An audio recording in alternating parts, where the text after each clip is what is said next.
At its height, the Valyrian freehold ruled over half the known world.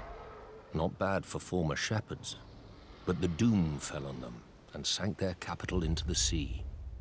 Now Volantis is the ember of old Valyria, ensuring its flame does not go out from this world, as any Volantine will tell you.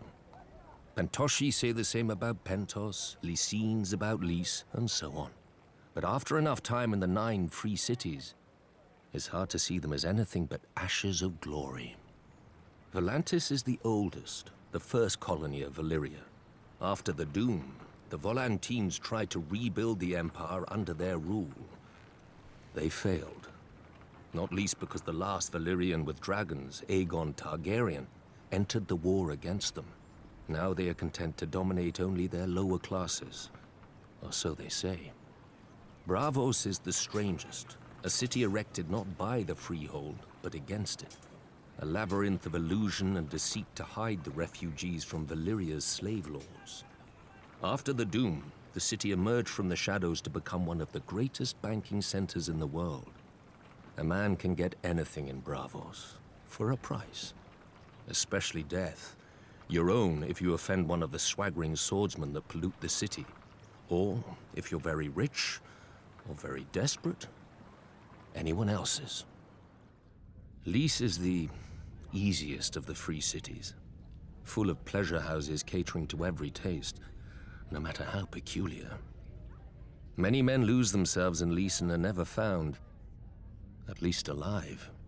When a man runs out of coin, the Lycines may grant him their other speciality on the house: poison.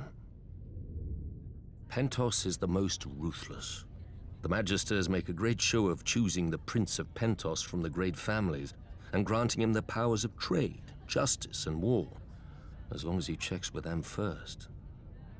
On the new year, to bring good fortune to Pentos, this prince must deflower the Maid of the Field and the Maid of the Seas. I confess I don't know how each is chosen, or what becomes of them after serving their purpose. But if a crop should fail or a war be lost, the Magisters will slit the prince's throat and choose another. The other free cities are known for what they make. Mia has its lenses and finery, Norvos, its axes, Quohor, its smiths who can reforge Valyrian steel, Tyrosh, its colors. I'm sure Lorath had something to the world, but I can't think of it.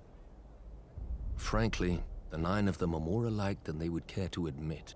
They hire the same soldiers to fight the same wars for the same rulers, the rich, be they called Magisters, Archons, or what have you.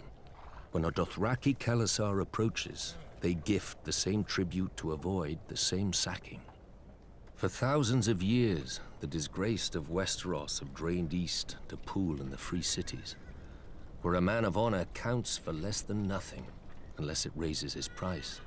Better men than I have learned that what a man sells for gold, he can never buy back. He must earn it by fire and blood.